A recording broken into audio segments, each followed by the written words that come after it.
Afternoon to all friends from media. आज Bharat election commission of India की press वार्ता में आप सबका बहुत बहुत स्वागत है। हमारे साथ honourable chief election commissioner of India Shri Gyanesh Kumar ji, honourable election commissioner doctor Sukhbir Singh Sandhu, honourable election commissioner doctor Vivek Joshi, election commission of India के उच्च अधिकारी Shri Manish Garg ji, senior deputy election commissioner, Shri Sanjay Kumar, deputy election commissioner, Shri Vijay Kumar Pandey, DDG law, और अन्य इलेक्शन कमीशन के ऑफिशियल्स जो हमारे साथ हैं। इस प्रेस कॉन्फ्रेंस का जो बेसिक फॉर्मेट है, it will be the honourable chief election commissioner will be addressing the media, that will be followed by a question and answer session. Questions will be generally taken in groups of 5 and the Honorable CEC would be answering them in one go. So you are requested that whenever you want to ask a question, kindly wait for your turn.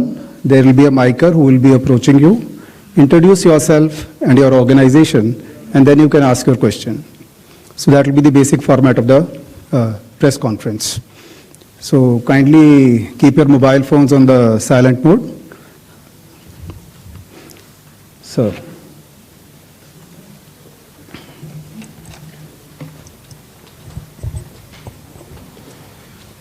Honorable Election Commissioner Dr. Sukhbir Singh Sandhu ji,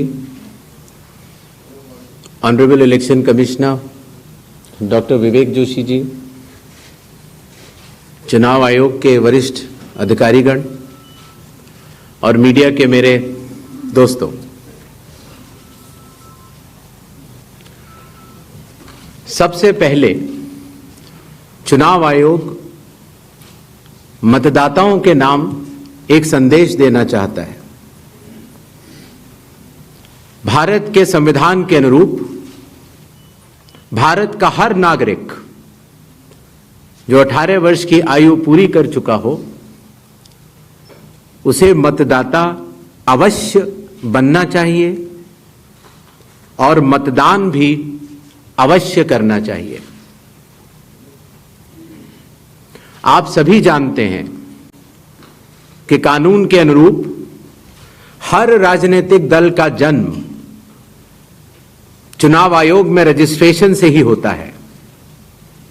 तो फिर चुनाव आयोग उन्हीं राजनीतिक दलों में भेदभाव कैसे कर सकता है?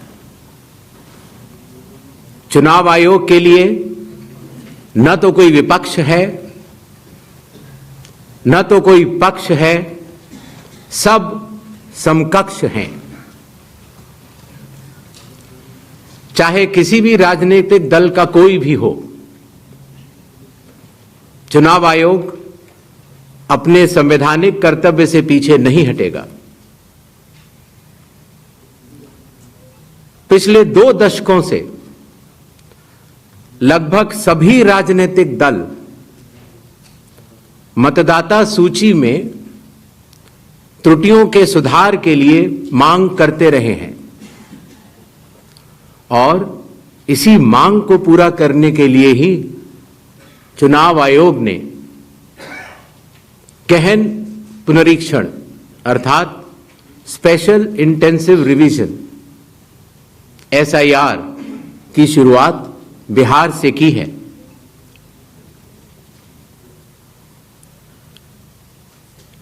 SIR की प्रक्रिया में सभी मतदाता, बूथ लेवल ऑफिसर्स और सभी राजनीतिक दलों द्वारा नामित 1.6 लाख BLAs ने मिलकर एक प्रारूप सूची तैयार की है। इस प्रारूप सूची की एक कॉपी आप सभी लोगों को दी गई है, जिसमें कि हर बूथ में जब ये प्रारूप सूची तैयार की जा रही थी तो सभी राजनीतिक दलों के बूथ लेवल एजेंट्स ने उसे हस्ताक्षर के साथ भी सत्यापित किया है। इस प्रारूप सूची में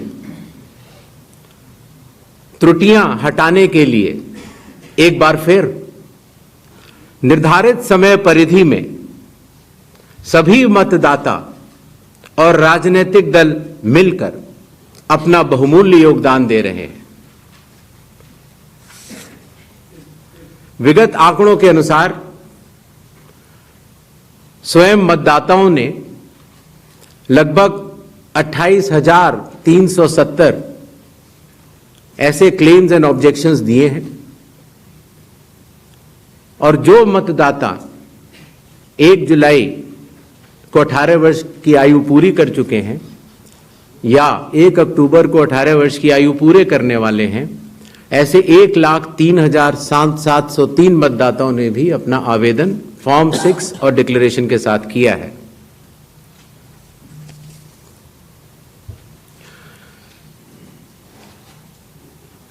और इन क्लेम्स एंड ऑब्जेक्शंस के लिए, इन त्रुटियों को हटाने के लिए बिहार के एसआईआर में 1 अगस्त से 1 सितंबर का समय निर्धारित है।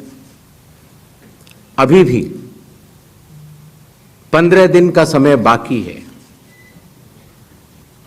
चुनाव आयोग सभी राजनीतिक दलों को उनके द्वारा नामित बूथ लेवल एजेंट्स को, नेशनल लेवल पॉलिटिकल पार्टीज को, स्टेट लेवल पॉलिटिकल पार्टीज को आह्वान करता है कि आने वाले 15 दिनों में जो भी प्रारूप मतदाता सूची उनको दी गई है उसमें अगर कोई भी त्रुटि हो तो उसको प्रिस्क्राइब्ड फॉर्म के तहत जमा करें। चुनाव आयोग के दरवाजे हमेशा सबके लिए समान रूप से खुले हुए हैं। जमीनी स्तर पर सभी मतदाता, सभी राजनीतिक दल और सभी बूथ लेवल ऑफिसर्स मिलकर एक पारदर्शी तरीके से कार्य कर रहे हैं, सत्यापित भी कर रहे हैं, हस्ताक्षर भी कर रहे हैं और वीडियो टेस्टिमोनियल्स भी दे रहे हैं। यह एक गंभीर चिंता का विषय है कि राजनीतिक दलों के जिला अध्यक्षों और उनके द्वारा नामित बीएलएस के ये सत्यापित दस्तावेज, टेस्टिमोनियल्स, उनकी आवाज उनके स्वयं के राज्य स्तर के या राष्ट्रीय स्तर के नेताओं तक या तो पहुंच नहीं पा रही है और या फिर जमीनी सच को नजरअंदाज करते हुए भ्रम फैलाने की कोशिश की जा रही है। सत्य तो यह है कि कदम से कदम मिलाकर सभी स्टेक होल्डर्स बिहार के एसआईआर को पूर्ण रूप से सफल बनाने के लिए कटिबद्ध हैं, प्रयत्न कर रहे हैं और कठिन परिश्रम कर रहे हैं। जब बिहार के 7 करोड़ से भी अधिक मतदाता चुनाव आयोग के साथ खड़े हैं तो न तो चुनाव आयोग की साख पर कोई प्रश्न चिन्ह खड़ा हो सकता है और न ही मतदाताओं की साख पर। कानून के अनुसार अगर समय रहते मतदाता सूचियों में त्रुटियां साझा न की जाएं, मतदाता द्वारा अपना प्रत्याशी चुनने के 45 डेज के भीतर माननीय उच्च न्यायालय में चुनाव याचिका दायर न की जाए और फिर वोट चोरी जैसे गलत शब्दों का इस्तेमाल करके जनता को गुमराह करने का असफल प्रयास किया जाए तो यह भारत के संविधान का अपमान नहीं तो और क्या है। जहां तक कि मशीन रीडेबल मतदाता सूची का सवाल है, माननीय सुप्रीम कोर्ट 2019 में ही कह चुका है कि यह मतदाता की निजता का हनन हो सकता है। Voter privacy can be breached. हमने कुछ दिन पहले देखा कि कई मतदाताओं की फोटो उनकी अनुमति के बिना मीडिया के समक्ष रखी गई, उनके ऊपर आरोप लगाए गए, उनका इस्तेमाल किया गया। क्या अपनी माताओं, बहुओं, बेटियों सहित किसी भी मतदाता की सीसीटीवी वीडियो चुनाव आयोग को साझा करनी चाहिए क्या? मतदाता सूची में जिसका नाम होता है वही अपने प्रत्याशी को चयनित करने के लिए वोट डालता है। लोकसभा के चुनाव की प्रक्रिया में 1 करोड़ से भी अधिक कर्मचारी, 10 लाख से भी अधिक बूथ लेवल एजेंट्स, 20 लाख से भी अधिक प्रत्याशियों के पोलिंग एजेंट्स चुनाव के लिए कार्य करते हैं। इतने सारे लोगों के समक्ष इतनी पारदर्शी प्रक्रिया में क्या कोई भी मतदाता वोट की चोरी कर सकता है? कुछ मतदाताओं द्वारा दोहरे मतदान के आरोप लगाए गए। सबूत मांगने पर जवाब नहीं मिला। ऐसे मिथ्या आरोपों से न तो चुनाव आयोग डरता है और न ही कोई मतदाता। जब चुनाव आयोग के कंधे पर बंदूक रखकर भारत के मतदाताओं को निशाना बनाकर राजनीति की जा रही हो, तो आज चुनाव आयोग सबको स्पष्ट करना चाहता है कि चुनाव आयोग निडरता के साथ सभी गरीब, अमीर, बुजुर्ग, महिला, युवा सहित सभी वर्गों और सभी धर्मों के मतदाताओं के साथ बिना किसी भेदभाव के चट्टान की तरह खड़ा था, खड़ा है और खड़ा रहेगा। जय हिंद, जय Bharat.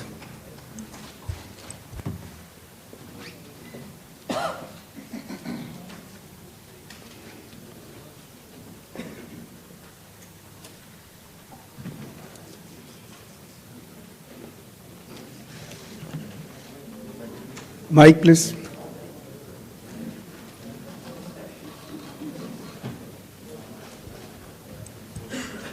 Sir, good evening. I am Prashant from Asianet News. Sir, here. Here. Prashant from Asianet News. As you know, after Rahul Gandhi's press conference, there are many issues coming up from different states, including states like Kerala. Will you initiate an inquiry into all these allegations which are coming from different states? Next, 5 questions. 22.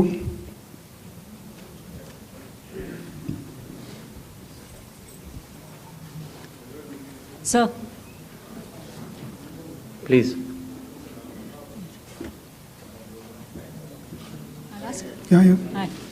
Please. Yeah. Go ahead. Yeah. Sir, Aishwarya Paliwal from Aaj and India Today. Sir, 2 questions. First, sir, a lot of political parties have asked certain questions, but do you think all those questions are actually pointing towards the need for SIR? Sir, second question is arrangements, what arrangements you've made for the vulnerable groups? Because a lot of people are asking senior citizens, migrants, marginalized. So if you can focus on that, sir. Okay. 163. Sir, Shriparna from the Hindu newspaper. Sir, during door-to-door survey and enumeration, how many Nepali, Bangladeshi and Myanmarese nationals were found by BLOs? Does the Election Commission have any figures? 80. I'm coming, sir. We have enough time, sir. 80. Ganesh Kumar ji, yeah. How are you? I think you are well. This is Sandeep Shornokar from Bartaman newspaper. It's a West Bengal, one of the largest newspaper. मेरा question ये है कि बिहार के बाद बंगाल में कब SIR शुरू हो रहा है? 164.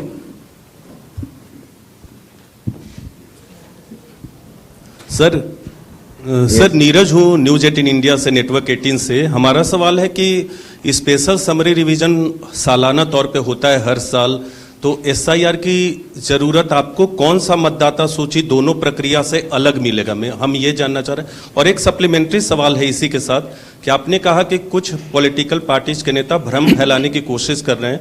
उनका ये भी कहना है, राहुल गांधी की मैं बात कर रहा हूँ, थोड़ी देर पहले उन्होंने कहा है क्यों उन्हीं से शपथ पत्र सिर्फ मांगा जा रहा है, दूसरे लोग, दूसरी पार्टी के लोग जो सवाल कर रहे हैं उनसे क्यों नहीं? तो इन 5 सवालों को पहले ले लेते हैं।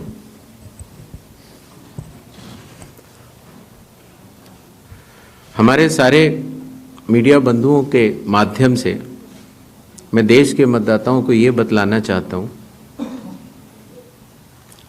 कि जब भी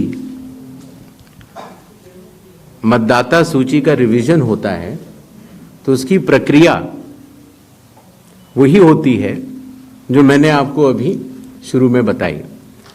अर्थात सबसे पहले बूथ लेवल ऑफिसर्स और BLAs, राजनीतिक दलों के BLAs मिलकर एक ड्राफ्ट तैयार करते हैं और उसके बाद सभी राजनीतिक दलों को और उसी असेंबली कॉन्स्टिट्यूएंसी के मतदाताओं को यह अधिकार होता है कि वो उसमें त्रुटियां सुधारने के लिए आवेदन कर सके।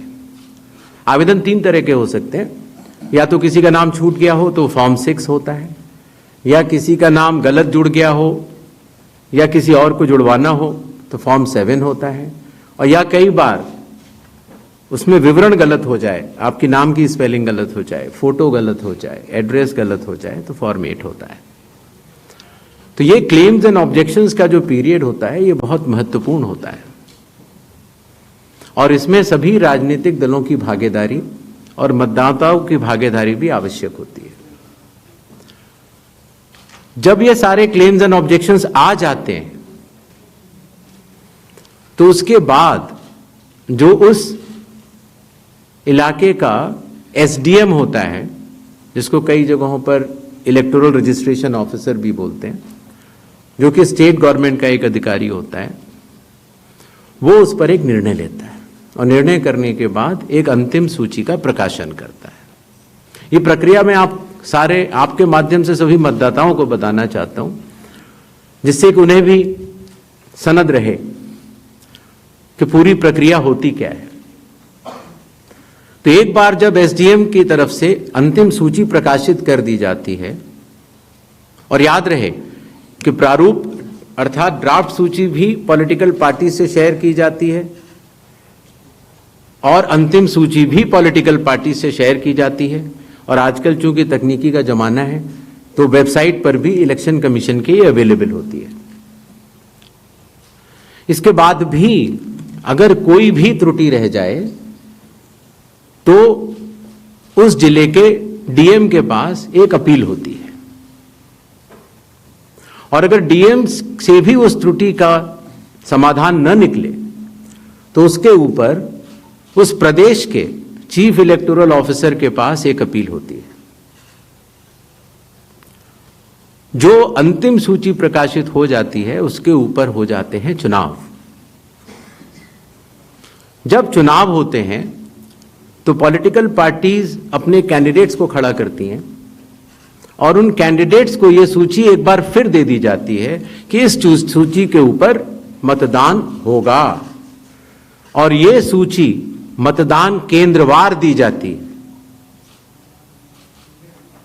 इस प्रक्रिया के बाद जब चुनावी मतदान होता है तो मतदान केंद्र के अंदर हर प्रत्याशी को यह अधिकार होता है कि वो पोलिंग एजेंट्स को नामित करे, और वही सूची पोलिंग एजेंट्स के पास भी होती है। तो उदाहरण के तौर पर जब हमारा कोई मतदाता जब मतदान करने जाता है तो पोलिंग एजेंट्स देखते हैं और अगर कोई गलत व्यक्ति जा रहा है या कोई 2 बार जा रहा है तो उसके ऊपर ऑब्जेक्शन भी कर सकते हैं। मतदान प्रक्रिया समाप्त होने के बाद मतगणना होती है और मतगणना के बाद रिटर्निंग ऑफिसर रिजल्ट्स डिक्लेयर कर देते हैं। यह एक डिसेंट्रलाइज्ड कंस्ट्रक्ट है। संविधान के अनुसार ये पूरी जिम्मेदारी चुनाव आयोग की है, लेकिन लोक प्रतिनिधित्व कानून के तहत चुनाव आयोग तो एक छोटा सा 800 लोगों का एक समूह है, तो लोक प्रतिनिधित्व कानून के तहत चीफ इलेक्टोरल ऑफिसर, हर जिले का डिस्ट्रिक्ट कलेक्टर, जिसको डिस्ट्रिक्ट इलेक्टोरल ऑफिसर भी कहा जाता है, हर असेंबली कॉन्स्टिट्यूएंसी का इलेक्टोरल रजिस्ट्रेशन ऑफिसर जो कि एसडीएम भी होता है, बूथ लेवल ऑफिसर्स, ये सभी के सभी सिर्फ इसी काम के लिए चुनाव आयोग के पास डेपुटेशन पर भी रहते हैं, सिर्फ मतदाता सूची और मतदान कराने के लिए। तो जब रिटर्निंग ऑफिसर रिजल्ट डिक्लेयर कर देता है, उसके बाद भी कानून में प्राविधान है कि आप 45 डेज के अंदर आप उच्च न्यायालय जाकर एक चुनावी याचिका दायर कर सकते हैं और चुनाव को चैलेंज कर सकते हैं। जब यह प्रक्रिया 45 दिन समाप्त हो जाते हैं, उसके बाद इस तरह के निराधार और आरोप लगाना, चाहे वो केरल हो, चाहे वो कर्नाटक हो, चाहे वो बिहार हो, जब 45 दिन चुनाव के बाद पूर्ण हो चुके हैं और किसी भी दल को, किसी भी कैंडिडेट को कोई भी गलती नजर नहीं आई, तो आज इतने दिनों के बाद इस तरह के निराधार आरोप लगाना, उनका उद्देश्य क्या है, ये सारे मतदाता और देश की जनता पूरा समझती है।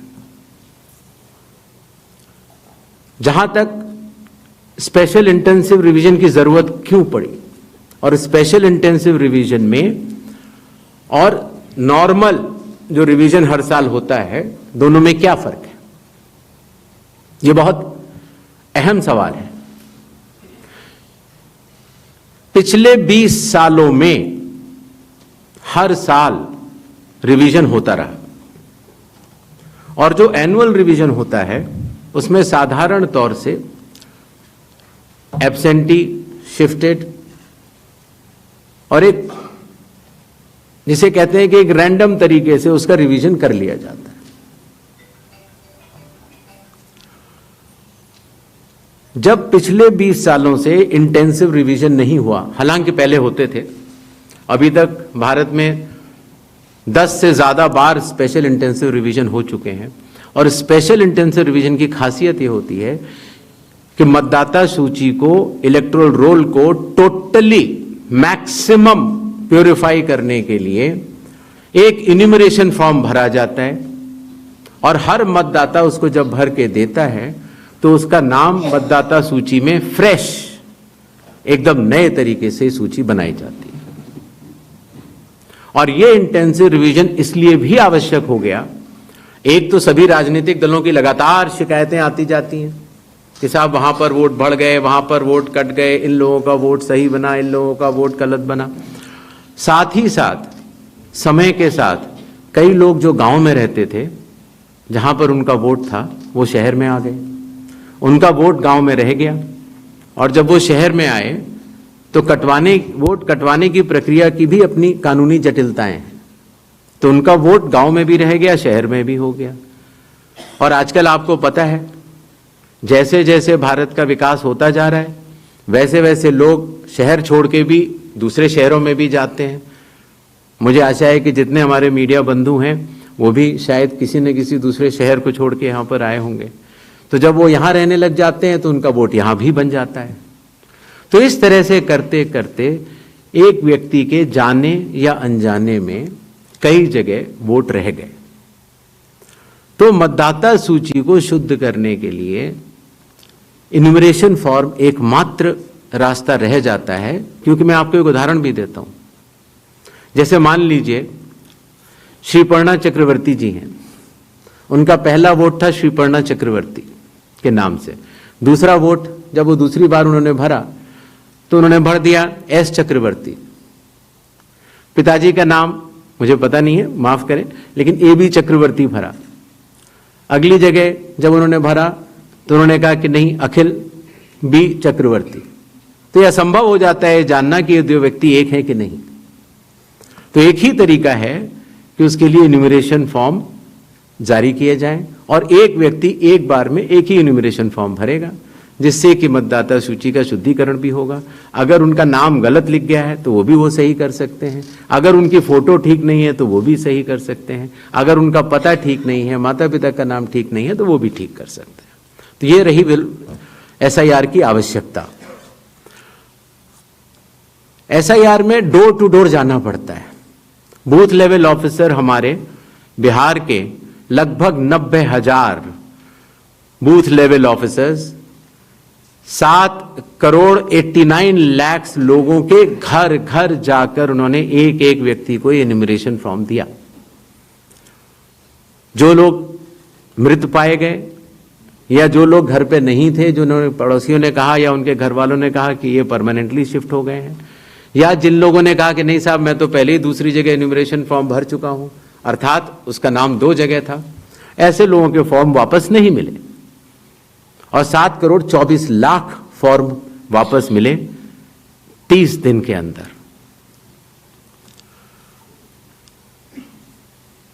इनमें से एक सवाल यह था कि कितने नेपालीज हैं और कितने बांग्लादेशीज। पहली बात तो मैं स्पष्ट कर देना चाहता हूं कि भारत के संविधान के अनुसार सिर्फ भारत का नागरिक ही MLA और MP का चुनाव कर सकता है। किसी और कोई अधिकार, किसी और देश के नागरिक कोई अधिकार प्राप्त नहीं है।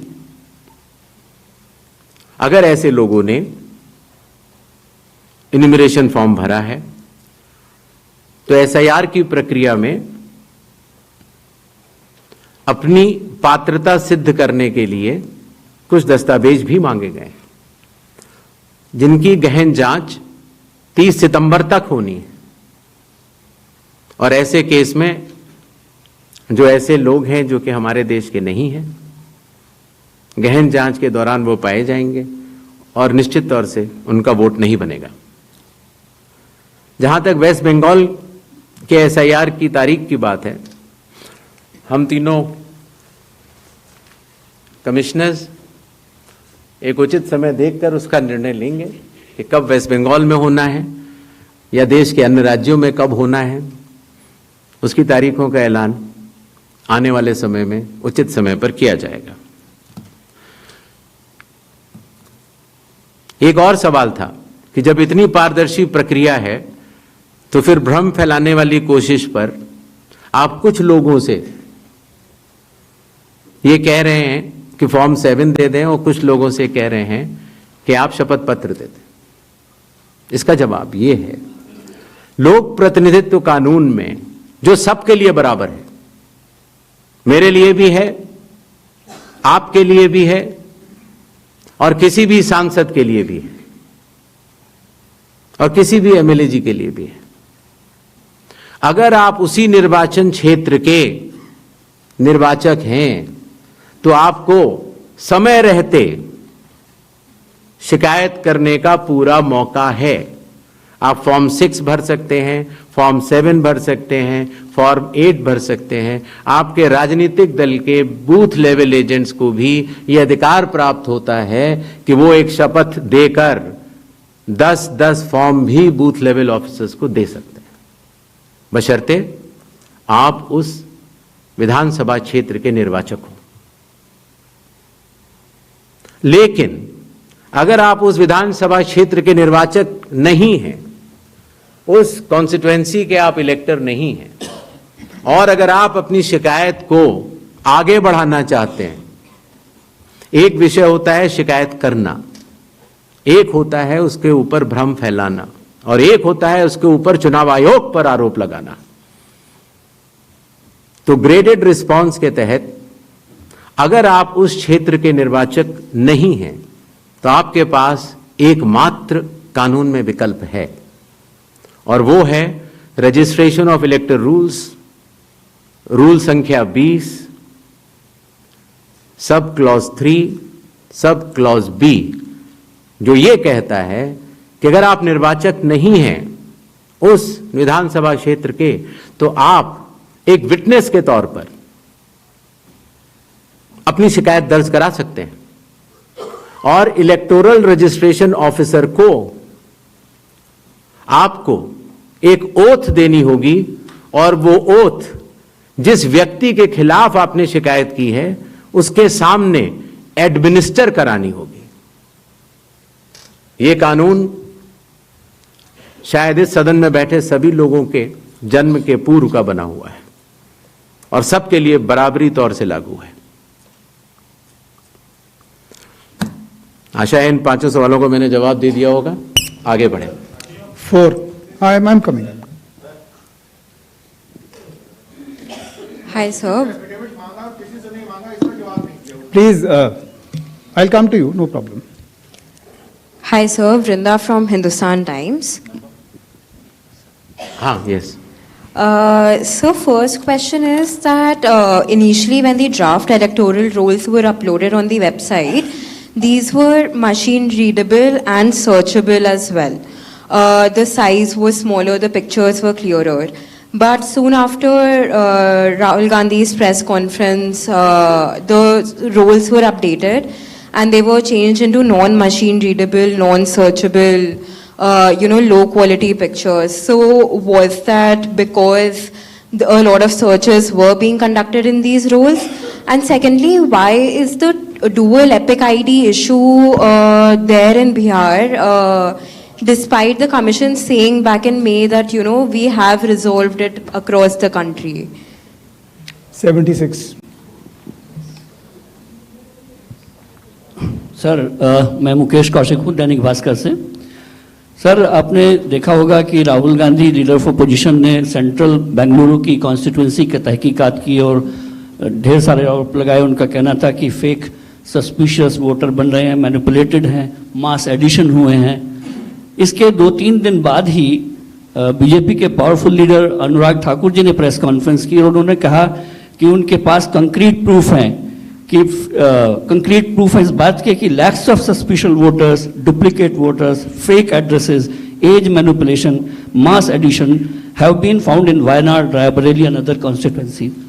देश की 2 बड़ी राजनीतिक पार्टियां ये आरोप लगा रही हैं कि fake voters, bogus voters, manipulation of age, duplicate voters ये मौजूद हैं। तो आप कितना सहमत हैं और इन आरोपों के आप क्या जांच कोई कराएंगे? 196. Hi, I'm coming. Shri Gyanesh Kumar, मेरा नाम परंजॉय गुहा ठाकुरता है, मैं फ्रीलांस जर्नलिस्ट हूँ। Paranjoy Guha Thakurta. Sir, few questions. इतना हड़बड़ी में आपको एसआईआर करने का क्या जरूरत है जब बाहर चल रहे बिहार में बारिश के समय, और समय बहुत लोग कह रहे हैं बहुत कम है। आपको सुप्रीम कोर्ट ने आदेश किया 14 तारीख के दिन, आपको मशीन रीडेबल जो 65 लाख लोग का नाम नहीं है तो आपको देना पड़ेगा। इससे पहले आपने क्यों नहीं दिया? आखिरी सवाल है कि महाराष्ट्र में जो 40 लाख नया वोटर आए हैं और लोग कह रहे हैं कि पहला बार महाराष्ट्र के इतिहास में, भारतवर्ष के इतिहास में वोटर ज्यादा और 18 साल उम्र के लोग कम, और 5 बजे के बाद बहुत लोग वोट दिया। तो ये सारे जवाब मुख्यमंत्री देवेंद्र फडणवीस दे रहे, राजनीतिक दल का नेता दे रहे, चुनाव आयोग अभी तक खामोश थे, क्यों? 279.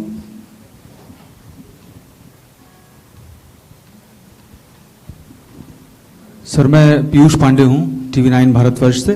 मेरा सवाल ये है कि AI और डीप फेक जैसे तकनीकी खतरे भी मंडरा रहे हैं, राजनीतिक दल उसका प्रयोग भी कर रहे हैं। क्या चुनाव आयोग के पास इस पर शिकंजा कसने के लिए कोई कानूनी प्रावधान है और क्या इसको लेकर के कोई कदम उठाया जा रहा है? दूसरा एक सवाल मेरा ये है कि सुप्रीम कोर्ट ने जब आदेश दिया तब चुनाव आयोग 65 लाख हटाए गए वोटरों की सूची जारी करने की दिशा में काम कर रहा है। क्यों राजनीतिक दलों के कहने पर पहले ऐसा नहीं किया गया?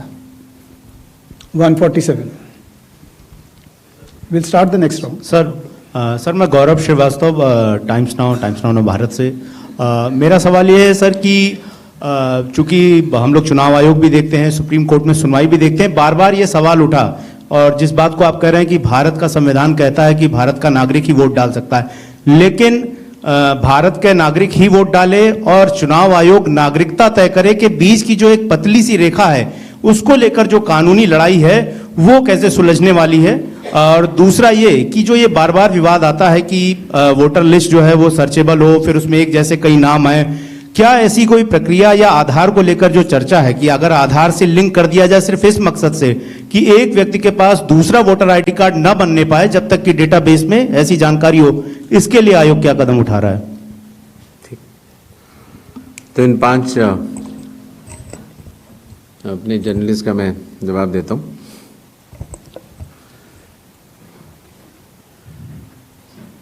मशीन रीडेबल मतदाता सूची और सर्चेबल मतदाता सूची, दोनों में हमें अंतर समझना होगा। जो चुनाव आयोग की वेबसाइट में मतदाता सूची होती है उसमें आप एपिक नंबर डाल के सर्च कर सकते हैं, डाउनलोड भी कर सकते हैं। इसको मशीन रीडेबल नहीं कहा जाता। मशीन रीडेबल के ऊपर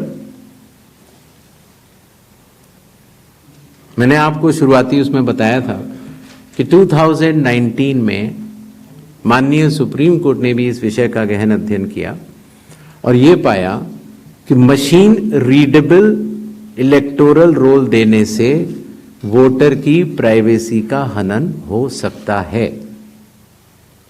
इसलिए मशीन रीडेबल एक अलग चीज है। जो मशीन रीडेबल का अर्थ होता है कि आप उस इलेक्टोरल रोल को पढ़ भी सकते हैं, उसमें अगर आपके पास कंप्यूटर पे वो लिस्ट सूची आ गई तो आप ये फोटो उठा के दूसरी जगह भी डाल सकते हैं। अगर आपने एक व्यक्ति की फोटो दूसरी जगह डाल दी और पलट दी तो वो व्यक्ति वोट ही नहीं कर पाएगा, क्योंकि जब वो वोट करने जाएगा तो उसका चेहरा नहीं मिलेगा। तो मशीन रीडेबल एक अलग चीज है, मशीन रीडेबल वर्जित है।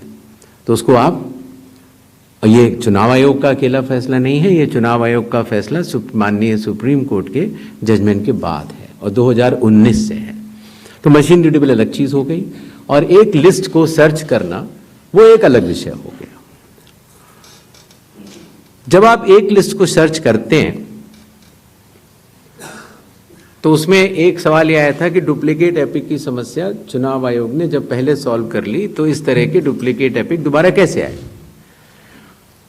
डुप्लीकेट एपिक 2 तरीके से हो सकते हैं। एक कि एक व्यक्ति जो वेस्ट बंगाल में है, जो व्यक्ति अलग है, उसका एक एपिक नंबर है, और एक व्यक्ति जो हरियाणा में है उसका एपिक नंबर भी वही है। अर्थात एपिक नंबर 1 व्यक्ति 2। जब ये सवाल उठा लगभग मार्च 2025, जब हम लोगों ने उसके ऊपर चर्चा की और उसको हम लोगों ने पूरे देश भर में सुलझाया, लगभग ऐसे 3 लाख लोग मिले जिनकी एपिक संख्या 1 थी, तो उनकी एपिक संख्या बदल दी गई जिससे एक ही एपिक से 2 लोग ना हो, एक ही नंबर के 2 लोग ना हो। दूसरी तरह की डुप्लीकेसी ऐसे आती है जब एक ही व्यक्ति का एक से ज्यादा जगह मतदाता सूची में नाम हो और उसका एपिक नंबर अलग हो, अर्थात व्यक्ति 1 एपिक अनेक। पहली वाली स्थिति ये थी एपिक 1 व्यक्ति अनेक। तो एपिक 1 व्यक्ति अनेक की समस्या तो चुनाव आयोग ने पहले सुलझा ली, लेकिन जब यह विषय आया कि एक ही व्यक्ति और उसके कई एपिक्स हैं, तो कुछ केसेस में जब शिकायत आई तो हम लोगों ने तहकीकात की तो ये समझ में आया कि जो व्यक्ति, जैसे मैंने आपको बताया था कि अगर वो गांव में रहता था तो वहाँ उसका एक जगह नाम था, फिर वो शहर में आया, फिर वो वहाँ से चलते चलते दिल्ली या बम्बई पहुँच गया और उसने अपना पुराना नाम डिलीट नहीं कराया। पहले ये संभव नहीं था। 2003 से पहले नाम अगर आपको पुरानी जगह से कटवाना है तो कोई वेबसाइट नहीं थी इलेक्शन कमीशन की जिसमें एक ही जगह सारा डेटा हो। हर स्टेट की अलग अलग वेबसाइट थी। तो नतीजा, अगर आप पटना से चल के दिल्ली आ चुके हैं और आप पटना का वोट कटवाना चाह रहे थे तो आप एक पत्र लिख सकते हैं। अब उस पत्र के ऊपर कार्रवाई हुई, आपने सही जगह भेजा, नहीं भेजा और आपका वहां वोट नहीं कटा। आप दिल्ली आ चुके, आपका यहां नया मतदाता सूची में नाम आ गया, आपके पास एक नया एपिक नंबर है। तो 2003 से पहले चूंकि तकनीकी सुविधा अवेलेबल नहीं थी, तो इस तरह के बहुत लोग जो माइग्रेट कर करके अलग अलग जगह गए, उनके नाम कई जगह आ गए। फिर एक ये सवाल उठा कि फिर उसको आज की तारीख में तो वेबसाइट है, कंप्यूटर है, उसको आप सेलेक्ट करके हटा सकते हैं। लेकिन वही मैं बात आपको बताना चाह रहा था, चुनाव आयोग मतदाताओं के साथ चट्टान की तरह खड़ा होता है। अगर किसी के कहने से मैं आपका वोट काट दूं या किसी के कहने से मैं ये मानूं कि पीयूष जी के नाम के, अगर आपको अंदाज़ा न हो तो अगर पीयूष जी के नाम को अगर आप 100 करोड़ में सर्च करेंगे तो आपको हजारों लोग मिलेंगे। अब कौन से पीयूष जी का नाम काटा जाए? कौन से पीयूष जी दो हैं ये? तो अगर इसको जल्दीबाजी में किया जाएगा तो किसी भी मतदाता का नाम गलत कट सकता है, आपकी जगह किसी और का कट जाए।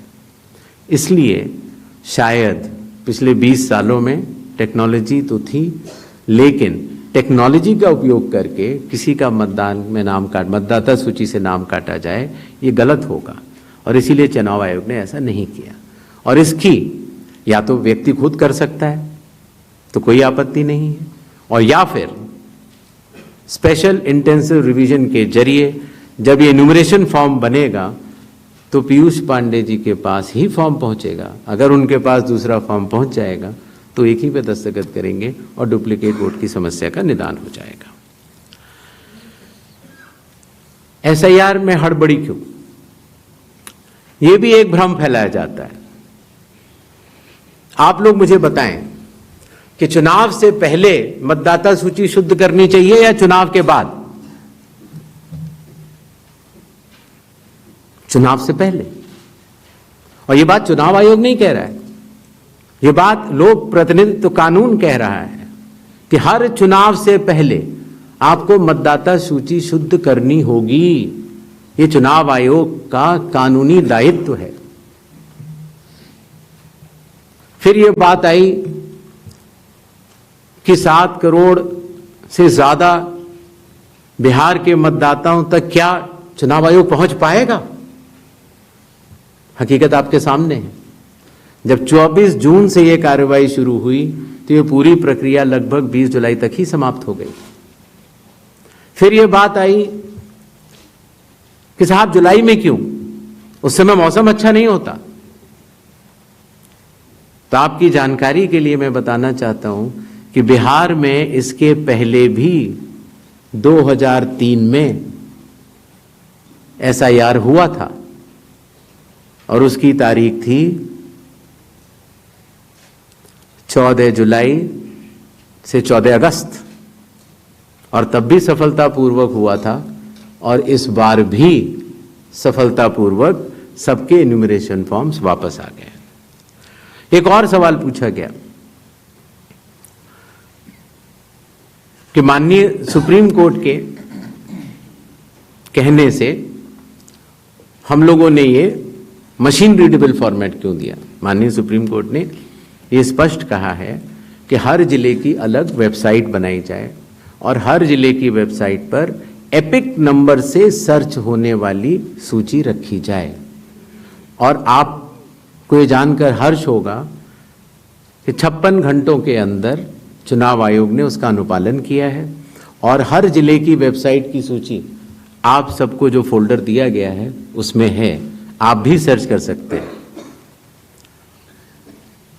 जहां तक आपके पास जो फोल्डर दिया गया उसमें एक वो भी मिनट्स मौजूद है 20 जुलाई के, जहां पर अगर आप खोलेंगे तो उसमें आप पाएंगे कि हर बूथ पर booth level officer, booth level agent, sarpanch सबने मिलकर ये दस्तखत करके सूची बनाई कि ये लोग मृत पाए गए हैं, उनका एपिक नंबर भी है, उनका नाम भी है, और ये लोग स्थायी रूप से स्थानांतरित पाए गए हैं, उनका नाम भी है, और इन लोगों का इन्यूमरेशन फॉर्म या इन लोगों का नाम एक जगह से ज्यादा है, वो भी है।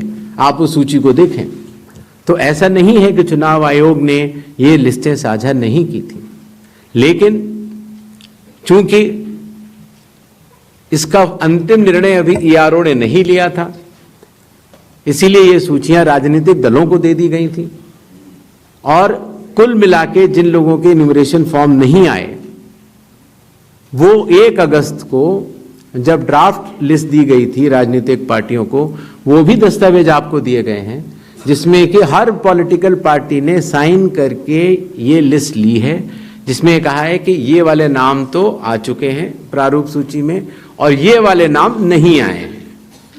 हर जिला प्रेसिडेंट ने उस लिस्ट को सत्यापित किया है 1 अगस्त को और अपने टेस्टिमोनियल्स भी दिए हैं। तो ये सूचना और भी लोगों तक पहुंचे, आप तक भी पहुंचे। चुनाव आयोग तो पारदर्शिता का स्वागत करता है और ये बहुत ही अच्छी बात है। शायद इससे अगर कुछ लोग जो छूट गए हों, अगर वो नाम दे पाए, तो चुनाव आयोग का तो नारा है हर पात्र मतदाता को सूची में लाना है और हर अपात्र मतदाता को सूची से हटाना है। तो उस उद्देश्य में ये हमारी मदद कर रहा है। एआई और डी फेक हमारे लिए वास्तव में चुनौती है।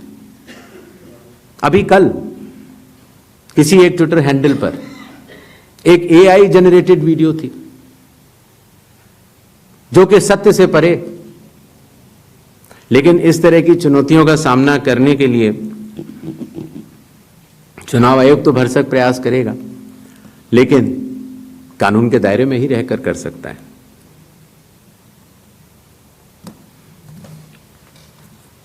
एक और सवाल आया था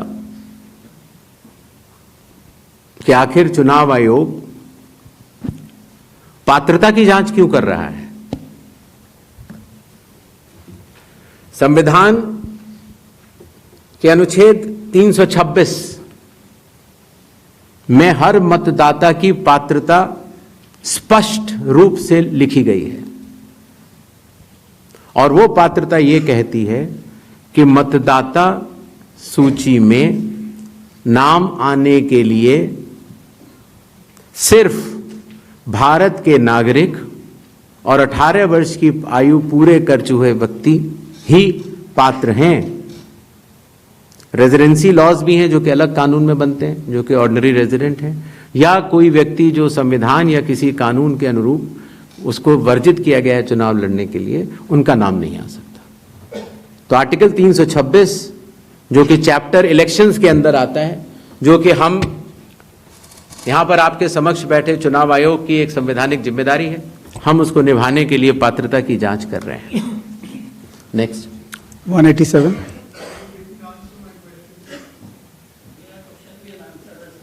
विल कम बैक। उसका जवाब मैं दे चुका हूं, शायद आपने, मैं दोबारा बता देता हूं। ग्रेडेड रिस्पांस होता है चुनाव आयोग का। अगर आप किसी भी विधानसभा के निर्वाचक हैं और समय रहते हुए अगर आप त्रुटियां बताते हैं तो आपको फॉर्म 7 भरना होता है। अगर आप किसी भी विधानसभा के निर्वाचक हैं और समय परिधि के बाद अगर गलतियां बतलाते हैं तो उसको सिर्फ एक राजनीतिक स्टेटमेंट माना जाता है। अगर समय के बाद आप त्रुटियां बतलाते हैं और मतदाताओं और चुनाव आयोग पर चोरी का आरोप लगाते हैं तो इन तीनों की ग्रेडिंग में फर्क है। और इसीलिए मैं सभी से यह निवेदन करूंगा कि अगर आप निर्वाचक नहीं हैं और अगर आपको शिकायत करनी है चुनाव आयोग के समक्ष, तो आपके पास, मेरे पास, किसी भी सांसद के पास, किसी भी एमएलए के पास और आपके पास भी सिर्फ एक ही विकल्प है, और वो विकल्प है registration of electoral rules, rule 20, sub clause 3, sub clause B, जिसमें कि आपको इलेक्टोरल रजिस्ट्रेशन ऑफिसर के सामने जिस भी कारण से आप बता रहे हैं कि ये गलत है, आप वो एविडेंस प्रोड्यूस करेंगे और आप शपथ लेंगे और आप इस बात को बताएंगे आगे। 187. Gyanesh sir, We'll come back, Ankit Gupta please. ABP news से। सर, 2-3 सवाल हैं जो एक दूसरे से जुड़े हुए हैं। पहला सवाल ये है, जिसका भी आप भी जिक्र कर रहे थे, कि साल भर में जो है ये स्पेशल समरी रिवीजन जो है कई बार होता है, स्पेशल समरी रिवीजन। तो इस साल की शुरुआत में जब जो है समरी रिवीजन हो चुका था, तो उसके बाद पिछले 6-7 महीनों में करीबन 22 लाख लोग मृत पाए गए, करीब 32 लाख शिफ्ट हो गए। तो ये आंकड़ा पिछले 6-7 महीने में 22 लाख लोग मर कैसे सकते हैं, ये सवाल उठाया जा रहा है। अगर समरी रिवीजन हुआ था और अब तक, तो ये आंकड़ा जो है क्यों इतना ज्यादा भिन्न, पहले ये सब क्यों नहीं हुआ? इसी के साथ में उसी से जुड़ा हुआ सवाल ये है, विपक्षी पार्टियां ये कह रही हैं, इसका मतलब तो ये है 2024 का 1 साल पहले जो चुनाव हुआ था, वो इसका मतलब जो तमाम, आप 65 लाख का आंकड़ा अभी दे चुके हैं, हो सकता है ये आने वाले दिनों में और बढ़े, उन फर्जी मतदाताओं के साथ में हुआ था क्या चुनाव? ये तो सिर्फ बिहार की बात हो रही है, तो क्या इन फर्जी मतदाताओं के साथ में 2024 का चुनाव हुआ था? तीसरा सवाल इसी से जुड़ा हुआ, क्या ये एनआरसी हो रहा है एसआईआर की आड़ में? ये सवाल लगातार कहा जा रहा है, और वो क्यों कहा यह जा रहा है कि एक धर्म के लोगों को वोट काटे जा रहे हैं, एक पार्टी को फायदा पहुंचाने के लिए कार्रवाई की जा रही है। तो लगातार इस तरीके के सवाल। 185. मेरा नाम मुकेश कुमार सिंह है, मैं एक फ्रीलांस जर्नलिस्ट हूं। मैं आपसे जानना चाह रहा हूं कि इस बात का ग्रेडिंग कैसे की जाएगी कि जो अभी आपने उदाहरण देके बताया कि ईपीआईसी में एक आदमी नाम डुप्लीकेट करेगा, जब तक आपके पास कोई यूनिक फीचर नहीं होगा, जैसे आधार के मामले में बायोमेट्रिक्स एक यूनिक फीचर का काम करता है हर इंडिविजुअल के लिए ना, उसी तरीके से अगर आप ईपीआईसी से इसको नहीं जोड़ेंगे तो ये संभव ही नहीं है कि आप कभी जिंदगी में डुप्लीकेसी को चेक कर पाए, चाहे कितने एफर्ट्स कर लें। यहां आपको टेक्नोलॉजी की ही मदद लेनी पड़ेगी, मैनुअली ये ह्यूमनली पॉसिबल नहीं है। और इसी से जुड़ा हुआ सवाल ये भी है कि जब इस तरह की चीजें हमारे सामने आती हैं, यानी डुप्लीकेसी को चेक करने की, वही डुप्लीकेसी हमारे सामने जब वोटर लिस्ट में सामने आती है तो एक नया बखेड़ा खड़ा होता है। आप चुनाव आयोग के सामने सबसे इंपॉर्टेंट चीज यह है कि अगर किसी चीज की शिकायत की जा रही है तो क्या चुनाव आयोग सबसे पहले शिकायत की जांच करने पर जोर देगा या शिकायतकर्ता कौन है उसकी जो है वो कलई खोलने पर जोर देगा? ये एक ऐसी सवाल, एक कॉन्स्टिट्यूशनल इंस्टीट्यूशन पे इस तरह का दाग भी लगना अपने आप में शर्मनाक है। यानी अगर उससे आप हमें बचाइए, इस देश को तो बचाइए, इस डेमोक्रेसी को बचाइए, हम आपसे ये उम्मीद करते हैं। 247. नहीं, just one. I'll come back to you. No problem. Damini Nath from the Indian Express. Sir, 7.24 crore electors forms were received as of 1st August. So how many of these submitted documents along with that? And now that 15 days are over, how many more documents have been made for these electors? And the other question I have is regarding, recommended by BLO and not recommended. What is the basis on which BLO will recommend or not recommend if the documents have not been submitted? 39. Good afternoon sir, Manohar Kesari news x और India news से sir. चुनाव आयोग लगातार clarify कर रहा है और कह रहे हैं सारे डाटा जो है सो मिसलीड करने वाले हैं, लेकिन आज भी राहुल गांधी ने इस बात को कहा है कि महाराष्ट्र में 1 करोड़ मतदाता जोड़ा गया, वोटों का हेराफेरी लगातार किया जा रहा है। तो क्या इससे चुनाव आयोग की छवि धूमिल नहीं हो रही है? अगर धूमिल हो रही है तो आप लोग लीगल एक्शन उनके खिलाफ क्यों नहीं ले रहे हैं? दूसरा, लगातार वोटर का जो है सो ट्रस्ट चुनाव आयोग पर इससे कम हो रहा है, तो ट्रस्ट बढ़ाने के लिए आप लोग क्या करेंगे? 218. हेलो, इधर सर, मैं सर इधर राइट साइड, प्रशांत देव न्यूज 24 से। 2 सवाल हैं सर मेरे। पहला सवाल यह है कि जो 65 लाख नाम कटने की बात आ रही है, ये तो ठीक है, आंकड़े बढ़ भी सकते हैं, घट भी सकते हैं। कितने नाम जुड़े फॉर्म 6 के, मतलब नए मतदाताओं, जब से एसआईआर शुरू हुई कितने नाम जुड़े? दूसरा, आपने कई बार ये बात कही कि निराधार आरोप लगाए जा रहे हैं, वोट चोरी की जा रही है जिसमें कोई सत्यता नहीं है। अगर ये बात सच है, दूसरी तरफ आप ये कहते हैं कि वैध मतदाता कोई छूटे नहीं, और अगर कोई लीडर, कोई भी लीडर अगर इस तरह का झूठ बोल रहा है, क्या आपके पास कोई अधिकार नहीं है उनके खिलाफ कानूनी कार्रवाई करने का? आप उनको बनाते हैं, रजिस्ट्रेशन देते हैं। ये दो सवाल है सर। पहला ये था कि 6 महीनों में इतने मृत लोग कैसे पाए गए। शायद इसका जवाब मैं पहले दे चुका था कि पिछले 20 सालों से जब ये नॉर्मल रिवीजन होता है तो घर घर जाकर इन्यूमरेशन फॉर्म नहीं दिया जाता है, और शायद इसलिए कई बार जब घरों में किसी की मृत्यु हो जाती है तो वो इन्फॉर्मेशन बीएलओ के पास कैसे आएगी? तो बीएलओ के पास अगर उस परिवारजनों ने न बताई तो बीएलओ के पास संभव नहीं होगा। इसीलिए 22 लाख मतदाता कोई 6 महीने में मरे हुए नहीं हैं। ये वो मृत मतदाता हैं जो लगभग पिछले 20 सालों में रिकॉर्ड करने से छूट गए, और इन्यूमरेशन फॉर्म की वजह से ये सत्य सामने आ रहा है।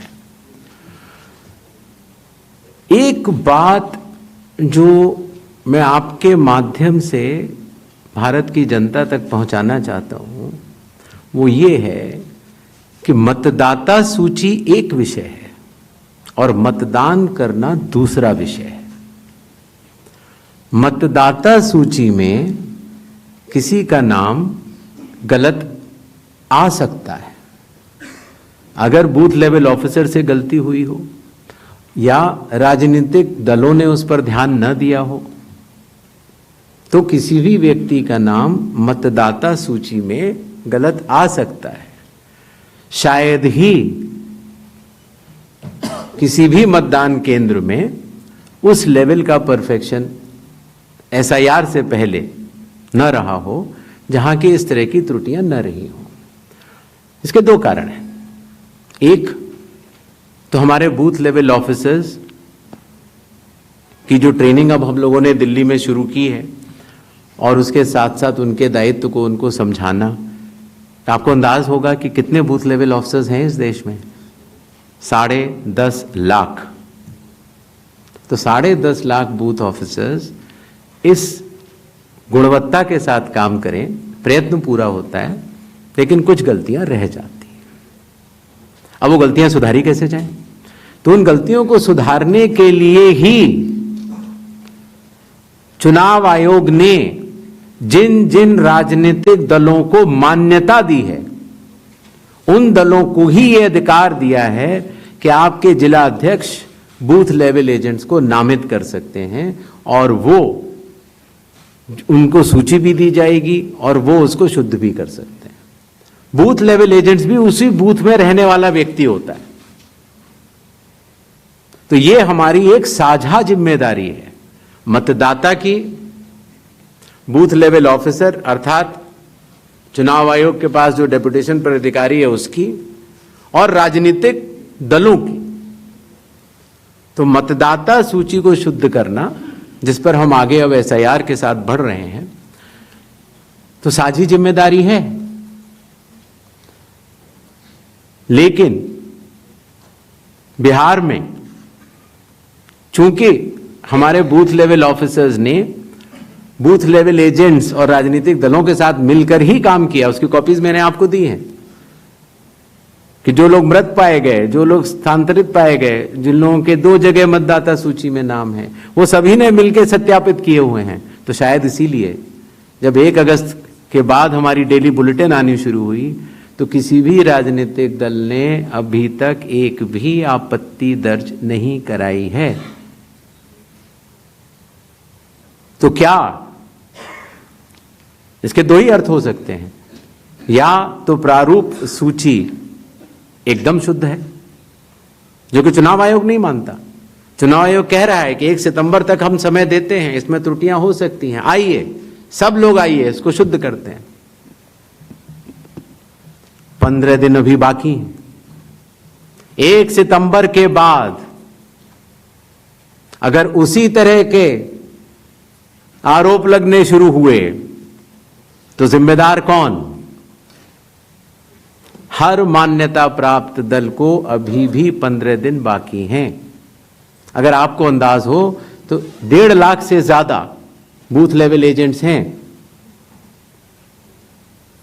बूथ लेवल ऑफिसर तो सिर्फ जब हम लोगों ने किया था तो 77,000 थे, उसके आधे थे। हम लोगों ने ये काम 20 दिन में समाप्त कर दिया था।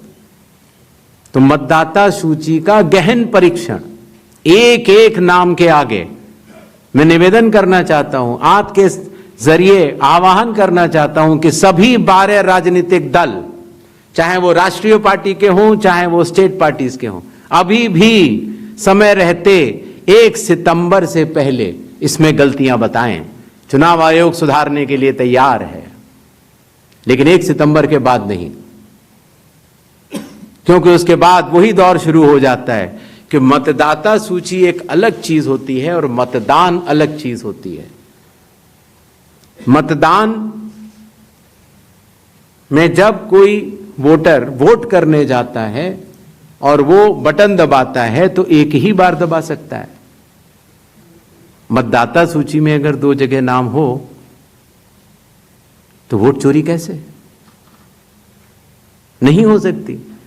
वोट तो एक मतदाता एक ही बार डाल सकता है, और इसीलिए हमने कहा था कि चूंकि इस तरह की पीपीटीज बनाई जाएं जिसमें कि चुनाव आयोग के डेटा को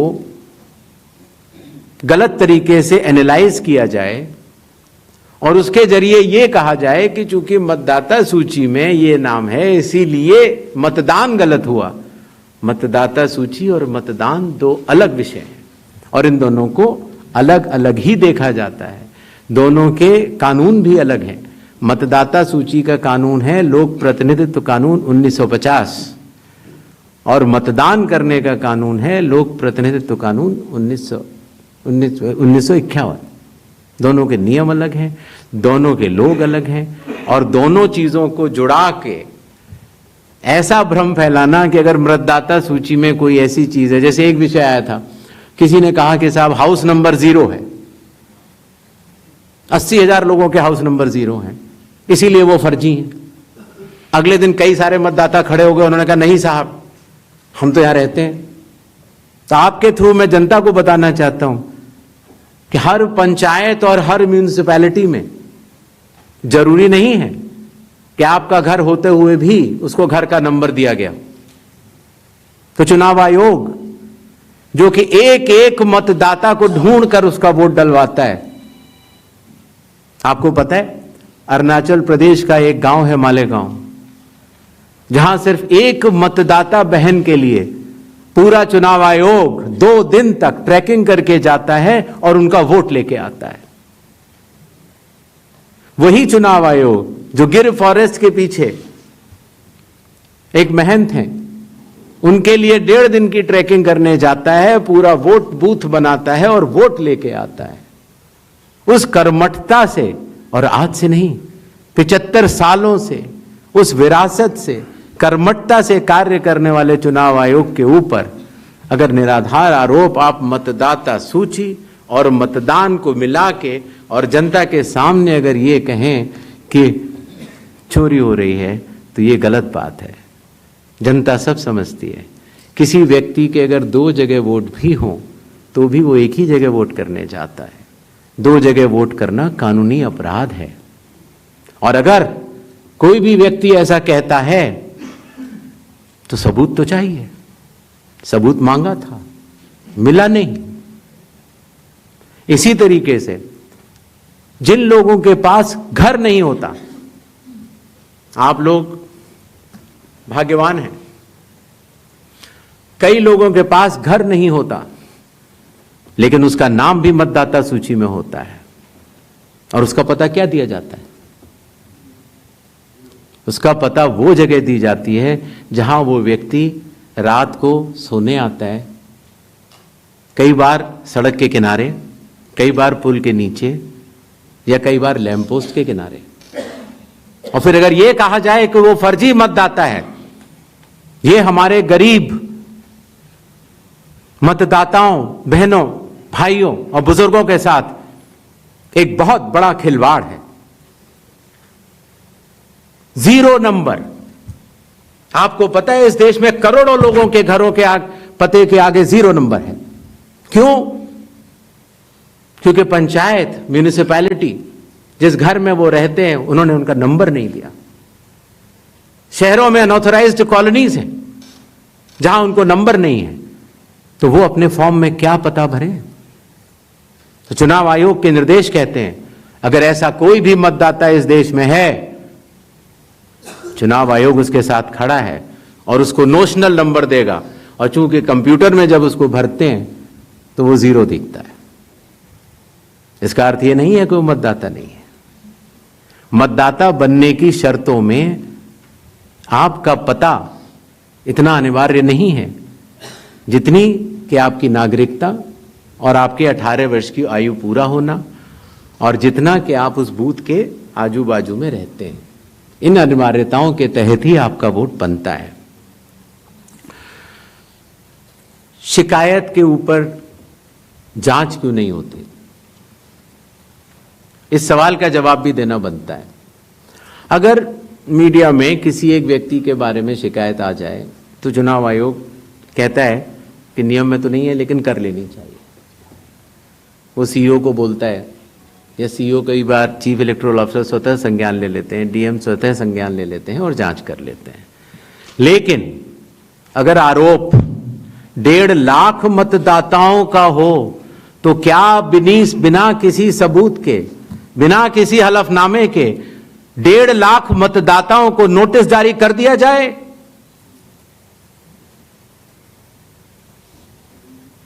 क्या यह न्याय संगत होगा? कानून में न प्रावधान है, न कोई शपथ पत्र है, न कोई एविडेंस है, न कोई सबूत है, तो क्या 1.5 लाख नोटिस जारी करके उन मतदाताओं को एसडीएम के दफ्तर में बुलाया जाए और यह कहा जाए कि आप फर्जी हैं? क्या मतदाता चुनाव आयोग से यह नहीं पूछेगा कि आपके पास क्या सबूत है? आज भी आपके मीडिया में चल रहा है, जितने नाम लिए गए सब एक एक करके सामने आ रहे हैं। और अगर चुनाव आयोग ने उनको नोटिस दिया होता तो हमारी साख गिरती कि बढ़ती?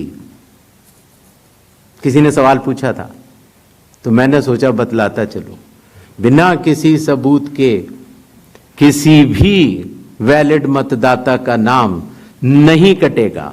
चुनाव आयोग हर मतदाता के साथ चट्टान की तरह खड़ा हुआ है। अगर कोई सोचता है कि एक पीपीटी देकर, जो कि चुनाव आयोग के आंकड़े नहीं हैं, चुनाव आयोग ने मतदाता सूची जरूर दी है, लेकिन पीपीटी में गलत तरीके से एनालाइज करना, गलत आंकड़े देना और यह कहना कि पोलिंग ऑफिसर ने कहा है कि इस महिला ने 2 बार वोट दिया है, इतने संगीन विषयों पर बिना हलफनामे के चुनाव आयोग को काम नहीं करना चाहिए। यह संविधान और कानून दोनों से विरुद्ध में होगा। और यह भी मैं आपको बतलाना चाहता हूं कि यह सवाल जो आया था ट्रस्ट, मैंने आपको पहले भी कहा था कि जहां तक मतदाताओं की बात है, हिंदुस्तान में 60% से ज्यादा वोटिंग होती है। जो दुनिया के बड़े बड़े जनतंत्र जिसके लिए सोच सकते हैं, दुनिया का सबसे बड़ा जनतंत्र है भारत। दुनिया का सबसे बड़ी मतदाता सूची हमारे पास है, लगभग 90 करोड़ से 100 करोड़ के बीच में। सबसे बड़ी मतदाता सूची, सबसे बड़े चुनाव कर्मियों की फौज, सबसे ज्यादा मतदान करने वाले लोगों की संख्या, और इन सब के समक्ष, सारे मीडिया के समक्ष यह कहना कि अगर मतदाता सूची में आपका नाम एक बार और है तो आपने 2 बार मतदान किया होगा और कानूनी अपराध किया होगा, और मेरे सारे मतदाताओं को अपराधी बनाना और चुनाव आयोग शांत रहे, संभव नहीं। हलफनामा देना होगा या देश से माफी मांगनी होगी, तीसरा विकल्प नहीं है। आपके माध्यम से मैं यह भी कहना चाहता हूं, अगर 7 दिन में हलफनामा नहीं मिला तो इसका अर्थ ये सारे आरोप निराधार हैं और हमारे मतदाताओं को यह कहना कि वो फर्जी हैं, इसके ऊपर जो भी इस बात को बोल रहा है उसको माफी मांगनी चाहिए। महाराष्ट्र में वोटर लिस्ट बढ़ी, समय रहते जब ड्राफ्ट सूची थी तो दावे और आपत्ति क्यों नहीं जमा कराए गए? जब रिजल्ट निकल आया तब याद आया कि यह गलत था और एक भी मतदाता का नाम सबूत सहित आज तक चीफ इलेक्टोरल ऑफिसर महाराष्ट्र को नहीं मिला। चुनाव हुए 8 महीने हो गए। महाराष्ट्र में क्यों नहीं उच्चतम न्यायालय में चुनावी याचिका दायर की गई? फिर एक बात यह कही गई कि आखिरी घंटे में इतना मतदान कैसे? चुनाव आयोग ने जवाब दिया था और आप सबने लिखा भी था कि अगर 10 घंटे मतदान होता है तो हर घंटे 10% का औसत होता है। आखिरी घंटे में 10% से कम मतदान हुआ। तो यह बात कैसे कही जा रही है? ऐसा नहीं होता कि किसी भी बात को अगर आप 10 बार बोलते रहें, 20 बार बोलते रहें तो सच हो जाए। सच सच होता है और सूरज पूरब में ही उगता है, किसी के कहने से पश्चिम में नहीं उगा करता। नेक्स्ट, जस्ट नेक्स्ट राउंड 272 सबको मौका देना है। प्लीज प्लीज प्लीज 272, 167, 184, 81, ये लास्ट है 266। सर हेलो, यस सर मैं अखिलेश हूँ IANS न्यूज एजेंसी से। सर मैं अखिलेश हूँ IANS न्यूज एजेंसी से। मेरा सवाल यह है कि सुप्रीम कोर्ट ने अभी आपको कहा है कि 22 तारीख को नेक्स्ट हियरिंग होनी है कि आप ये 11 के अलावा जो लोग छूट गए हैं अपना नाम दर्ज कराना चाहते हैं वो आधार लेकर जाएं। आधार को उन्होंने कहा है कि आप उसको कंसीडर कीजिए। इसका मतलब ये है कि आप जब आगे का SIR कराएंगे या पूरे देश में कराएंगे तो आप ये मान चुके हैं कि 12वां आपका आधार होगा। दूसरी बात, दूसरा सवाल मेरा कि राहुल गांधी संवैधानिक पद पे हैं, नेता प्रतिपक्ष हैं, उनके तमाम सवालों को आपने जवाब दिया और कहा कि सबूतों के साथ आरोप लगाया जाना चाहिए। तो क्या आपको लगता है कि वो गंभीरता से आरोप नहीं लगा रहे हैं या वो सिर्फ राजनीति करने के लिए ऐसा कर रहे हैं? तीसरा मेरा सवाल है कि आपने कहा कि बार बार कहा कि आपको दो सवाल पूछिए। अगर देर से आप देते हैं, आप सवाल उठाते हैं तो आपको एफिडेविट देना पड़ेगा। अखिलेश यादव ने 18,000 नामों की एफिडेविट दिया हुआ है। ये राजनीति में बार बार सवाल उठ रहा है कि आपने उसका जवाब नहीं दिया। ये 3 सवाल हैं सर मेरे। ठीक, yes please ask one question only sir, please restrict yourself to one question. बता सर संजय शर्मा आज तक से। मेरा सवाल यह है कि आयोग ने राहुल गांधी से कहा कि वो हलफनामा दें, उसके बगैर कार्रवाई नहीं होगी। बीजेड ने सवाल उठाया है, बीजेडी ने 2024 के लोकसभा चुनाव के पहले। सुन नहीं पाया, जरा दोबारा बोल दीजिए। संजय शर्मा आज तक से हूं।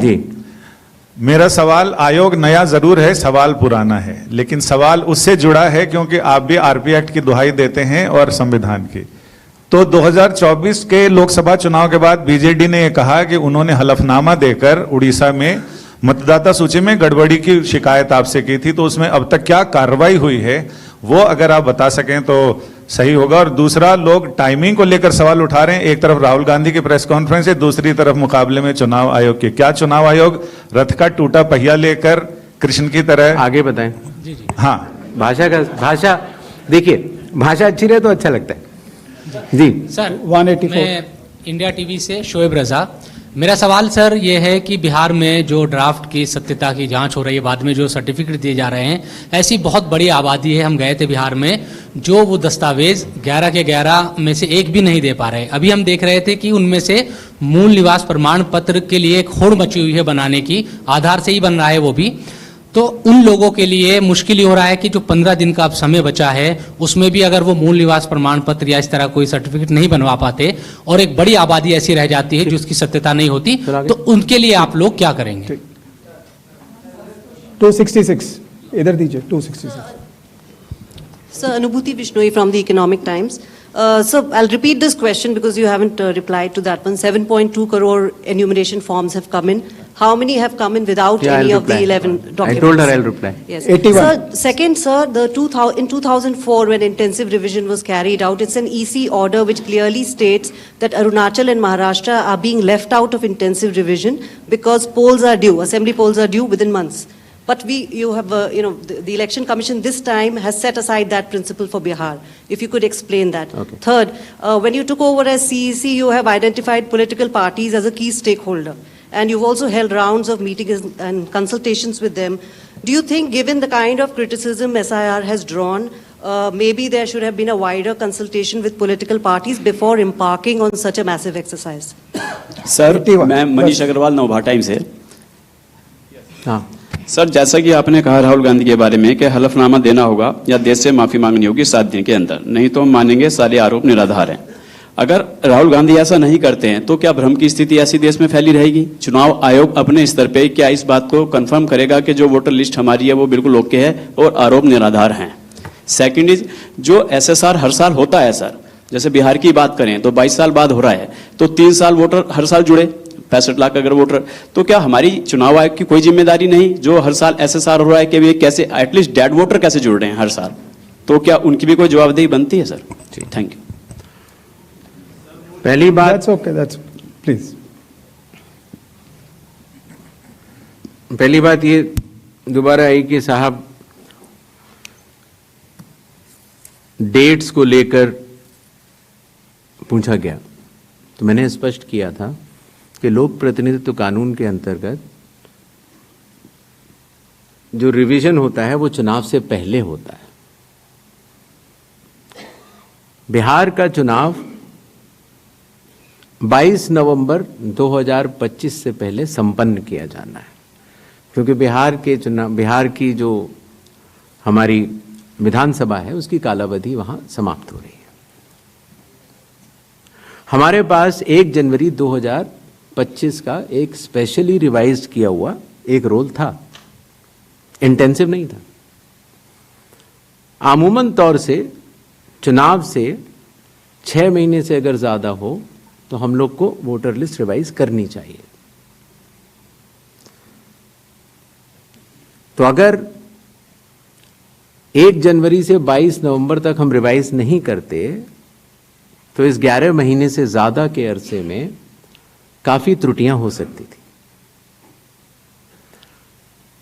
अगर हम 1 अप्रैल 4 ही तारीख को हो सकता है रिवीजन कानून के तहत, 1 जनवरी, 1 अप्रैल, 1 जुलाई और 1 अक्टूबर, तो उन्हीं तारीखों को जो 18 साल की उम्र प्राप्त करते हैं उनको वोट का अधिकार मिल जाता है। तो अगर हम 1 अप्रैल करते तो फिर यह बात आती कि अभी तो आपने SSR कराया है तो आप फिर करा रहे हैं। अगर हम 1 अक्टूबर करते तो यह बात आती कि बिल्कुल चुनाव सर पर है। तो एक ही विकल्प उपलब्ध था और वो था 1 जुलाई की क्वालिफाइंग डेट मानते हुए एक रिवीजन होना चाहिए। दूसरा विषय, तो इंटेंसिव रिवीजन क्यों, SSR क्यों नहीं? ये बात मैं आप लोग ही तो कह रहे हो कि SSR में इतना गहन परीक्षण नहीं हुआ, इसीलिए कई त्रुटियां पाई गईं जो कि अब इन्यूमरेशन फॉर्म से आ रही हैं। दरअसल SIR ही तो है जो इन सारे आरोपों का जवाब है। अगर SIR में सब लोग मिलकर, सारी राजनीतिक पार्टियां मिलकर अगर मतदाता सूची को शुद्ध बनाने के लिए, राजनीतिक उद्देश्यों से परे जाकर राष्ट्र निर्माण के लिए, राष्ट्र सेवा के लिए अगर मतदाता सूची को शुद्ध बनाने के लिए काम करना चाहें तो आज भी बिहार में 15 दिन बाकी हैं और चुनाव आयोग उन सभी का शुक्रगुजार रहेगा जो मतदाता सूची शुद्ध करने के लिए अपना योगदान देंगे। ये बात कही गई कि किसी एक राज्य से, उड़ीसा से या उत्तर प्रदेश से कुछ शिकायतें की गई। बात वहीं की वहीं है। चुनाव हारने या जीतने के बाद जिस मतदाता सूची पर चुनाव हुआ उसके ऊपर बिना हलफनामा दिए, हलफनामा दिया गया, ये बात ठीक नहीं है, बिना हलफनामा दिए, बिना ओथ दिए, सिर्फ एक पत्र लिखकर अगर हमारे बूथ लेवल ऑफिसर्स और एसडीएम्स और डीएम्स इनके कार्यशैली पर अगर कोई प्रश्न चिन्ह लगाता है तो ये गलत है। एक सवाल जो मैं पिछली बार जवाब नहीं दे पाया था कि साहब जो ये एसआईआर बिहार में चल रहा है उसमें कितने लोगों के डॉक्यूमेंट आ गए, कितने लोगों ने रिकमेंड किया, किस बूथ लेवल क्या रिकमेंड किया, डाटा लेने की कोशिश तो हो रही है। लेकिन मैंने आपको पहले बताया था कि चुनाव आयोग मल्टी लेवल कंस्ट्रक्ट से काम करता है। Booth level officer booth level पर है, जहां औसतन करीब 1000 से कम मतदाता है, 200 घर हैं। उसके ऊपर आता है बूथ लेवल सुपरवाइजर जो 10 बूथ लेवल ऑफिसर के ऊपर काम करता है।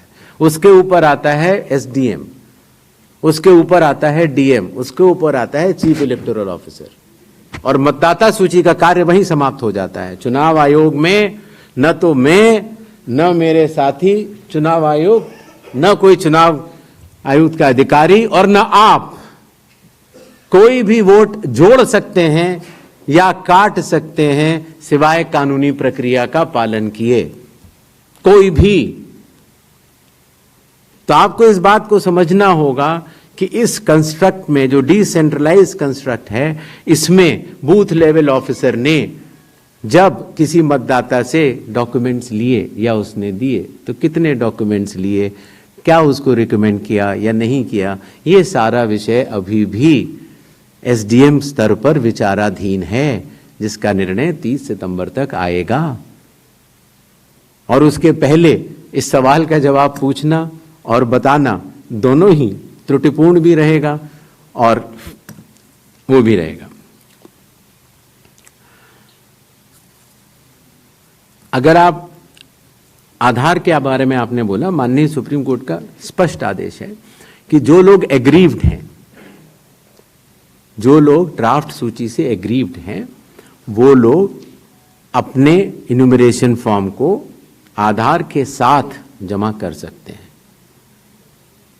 और चुनाव आयोग उस बात को मानता भी है, उसका पालन भी करता है। आई होप आप सबके काफी प्रश्नों का हम लोग जवाब दे पाए होंगे। Thank you so much. Thank you. Please join us for tea on the 4th floor. और जाने से पहले एक बार और आखिर 100 करोड़ की मतदाता सूची और बिहार के 7 करोड़ की मतदाता सूची में सवाल भी कई हैं और जवाब भी कई हैं। सच सुनने की क्षमता भी होनी चाहिए और समझने की क्षमता भी। तो मैं सिर्फ इतना कहना चाहता हूं जाने से पहले कि एक बार फिर आप सबके माध्यम से भारत के मतदाताओं को बहुत बहुत नमस्कार।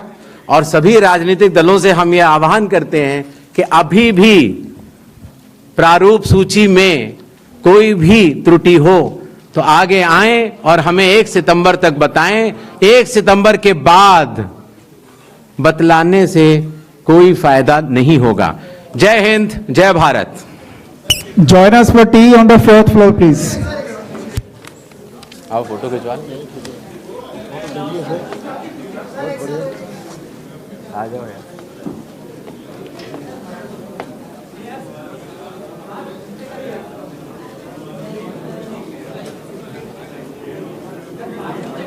चलिए, हो गया।